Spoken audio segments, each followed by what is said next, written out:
pinakamataas na pagpupuri at pagsamba ay tanging sa Panginoon po lamang. At dobling paggalang sa ating minamahal, beloved Pastor Almeida, at patuloy pong pag-alala na iwan turo, beloved Sitang Pastor Linas Almeida, maging sa lahat pong beloved Chardin, beloved Preacher, beloved Manggagawa, maging sa inyo pong mga minamahal kong kapatiran na magandang tanghali na.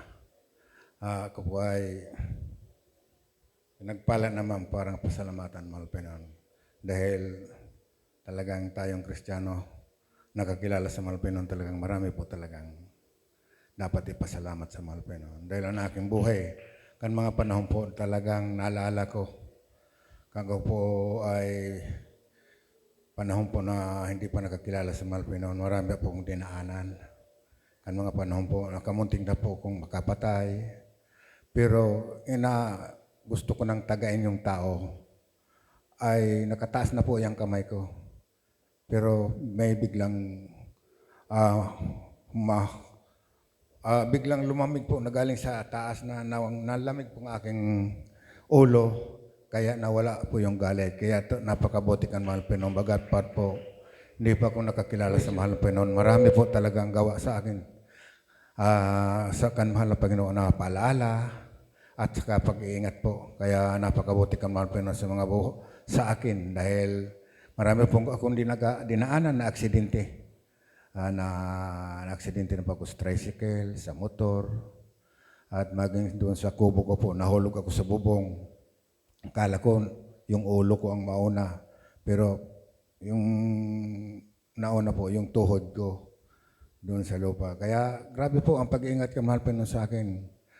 Sa aking buhay, kampano, natutukan na po kung 45, sada ako ng naga.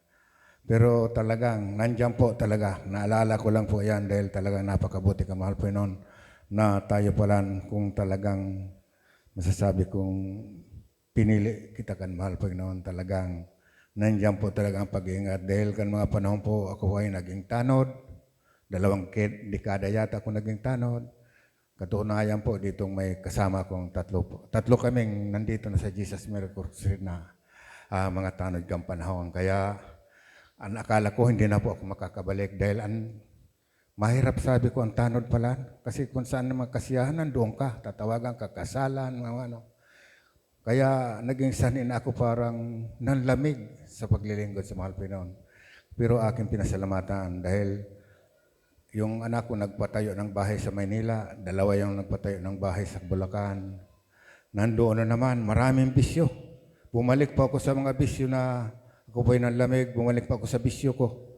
Kaya grabe po ang bisyo. Kaya aking pinasalamatan ng mahal Panginoon dahil ibinalik ako dahil sa pamagitan po kang paalaala. Dahil talagang kung tayo pala ay talagang pinili kan, mahal Panginoon, masasabing kong pinili, siguro sabi ko.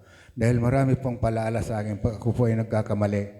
Sa dako ng bayaw ko sa Batangas, ako po ay pinilit na uminom. Dahil may patay doon sa bayaw ko na patay. Nagbilar kami.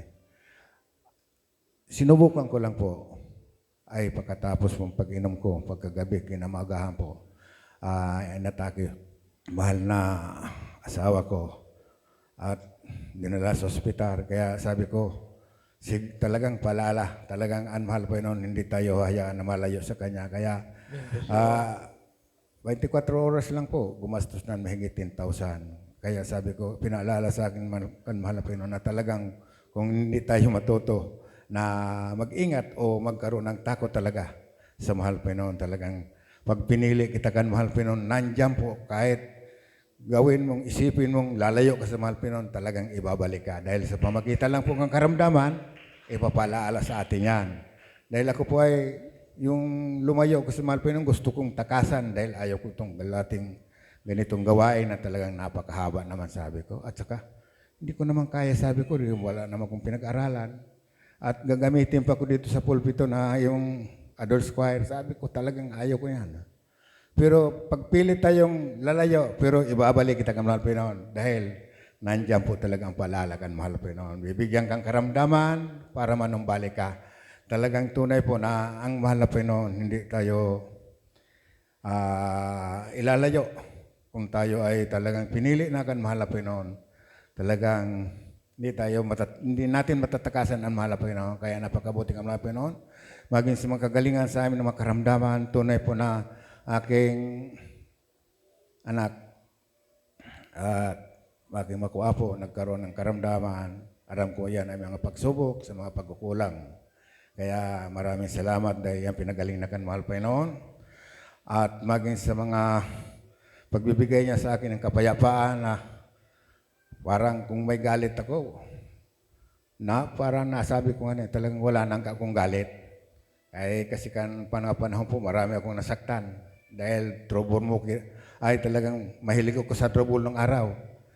Kaya aking pinasalamatan naman na nagkaroon akong takot at nakilala ko po itong gawain ng kan Jesus Miracle Crusade sa pamagitan po kan mga problema, karamdaman, ako po ay nakakilala dito sa gawain kan Jesus Miracle Crusade. Ako po ay nagbabautismo na akala ko nga kan mga panahon marami akong sinubukan na gawain pero wala, hindi naalis na aking mga bisyo. Dito lang ako. Sa gawain ito nagkaroon kapayapaan na wala ang mga bisyo ko at tunay na sa pamagitan natin.